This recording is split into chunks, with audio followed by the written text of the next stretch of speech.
Praise the lord. ఈరోజు కొరకు ఏర్పాటు చేయబడిన వాక్య ధ్యానము మత్తయి సువార్త 24వ అధ్యాయము 1 నుండి 51వ వచనం వరకు చదువుకుందాం. 1వ వచనం ప్రారంభం. యేసు దేవాలయం నుండి బయలుదేరి వెళ్ళుచూ ఉండగా ఆయన శిష్యులు ఆ దేవాలయపు కట్టడములు ఆయనకు చూపింపవచ్చిరి. అందుకైనా మీరు ఇవన్నీ చూచుచున్నారు కదా, రాతి మీద రాయి ఒకటి అయినను ఇక్కడ నిలిచి ఉండకుండా పడద్రోయబడునని మీతో నిశ్చయముగా చెప్పుచున్నానని వారితో అనెను. ఆయన ఒలీవల కొండ మీద కూర్చుండి ఉన్నప్పుడు శిష్యులు ఆయన యొద్దకు ఏకాంతముగా వచ్చి, ఇది ఎప్పుడు జరుగును?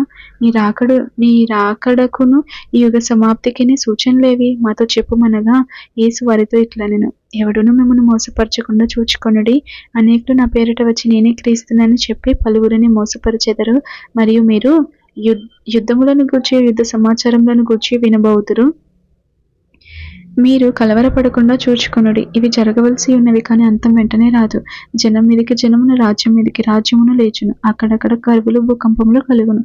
ఇవన్నీ వేదనలకు ప్రారంభము. అప్పుడు జనులు మిమ్మల్ని శ్రమల పాలు చేసి చంపెదరు. మీరు నా నామము నిమిత్తము సకల జనుల చేత ద్వేషింపబడుదురు. అనేకులు అభ్యంతరపడి ఒకనినొకడు అప్పగించి ఒకనినొకడు ద్వేషింతురు. అనేకులైన అబద్ధ ప్రవక్తలు వచ్చి పలువురిని మోసపరిచెదరు. అక్రమం విస్తరించుట చేత అనేకుల్లో ప్రేమ చల్లారును. అంతము వరకు సహించిన వాడెవడో వాడే రక్షింపబడును. మరియు ఈ రాజ్య సువార్త సకల జనములకు సాక్షార్థమై లోకమందంతటను ప్రకటింపబడును. అటు తర్వాత అంతం వచ్చును. కాబట్టి ప్రవక్త అయిన దానియేలు ద్వారా చెప్పబడిన నాశనకరమైన హేయ వస్తువు పరిశుద్ధ స్థలమందు నిలుచుట మీరు చూడగానే చదువువాడు గ్రహించుగాక. యూదయలో ఉండువారు కొండలకు పారిపోవలెను. మిద్దె మీద ఉండువాడు తన ఇంటిలో నుండి ఏదైనాను తీసుకుని పోవుటకు దిగకూడదు. పొలములో ఉండువాడు తన బట్టలు తీసుకొని పోవుటకు ఇంటికి రాకూడదు.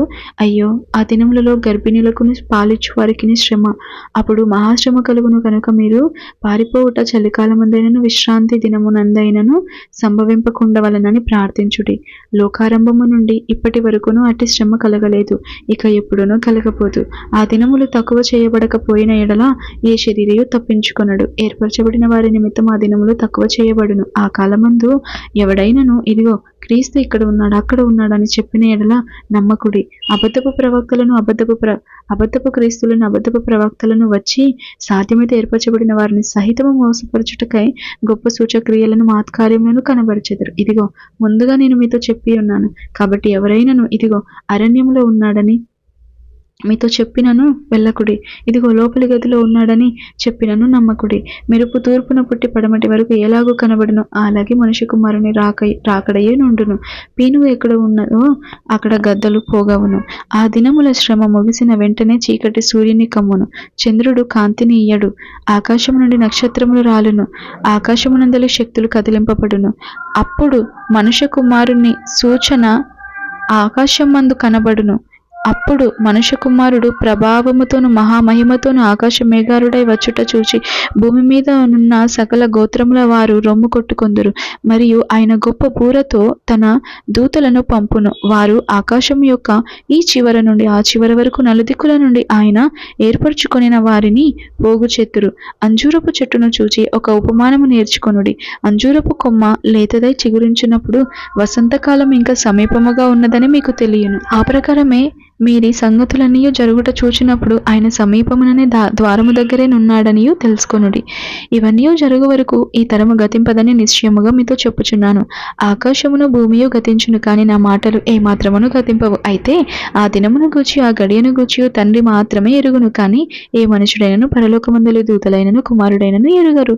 నోవాహు దినములు ఎలాగుండెనో మనుష్య కుమారుని రాకడయును అలాగే ఉండును. జలప్రలయమునకు ముందటి దినములలో నోవాహు ఓడలోనికి వెళ్ళిన దినము వరకు వారు తినుచు త్రాగుచు పెళ్లి చేసుకొనుచు పెళ్లికిచ్చుచు నుండి జలప్రలయము వచ్చి అందరినీ కొట్టుకొని పోవు వరకు ఎరుగకపోయిరి. అలాగునని మనుష్య కుమారుని రాకడ ఉండును. ఆ కాలమున ఇద్దరు పొలంలో ఉందురు, ఒకడు తీసుకొని పోబడును, ఒకడు విడిచిపెట్టబడును. ఇద్దరు స్త్రీలు తిరగలు విసురుచుందురు,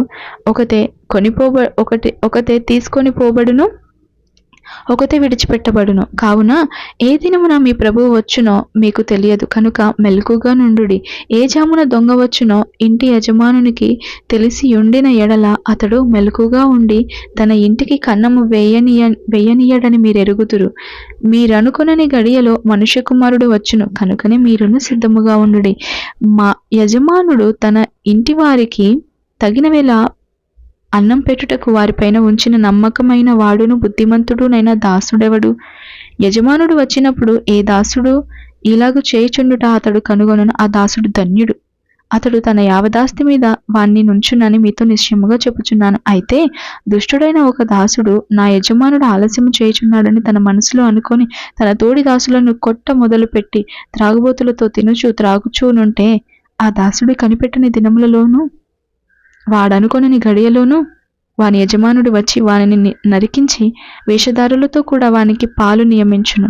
అక్కడ ఏడ్పును పండ్లు కొరుకుటయును ఉండును. ఇంతటితో పాఠ్యభాగం ముగిసినది. ఆమేన్. Praise the lord.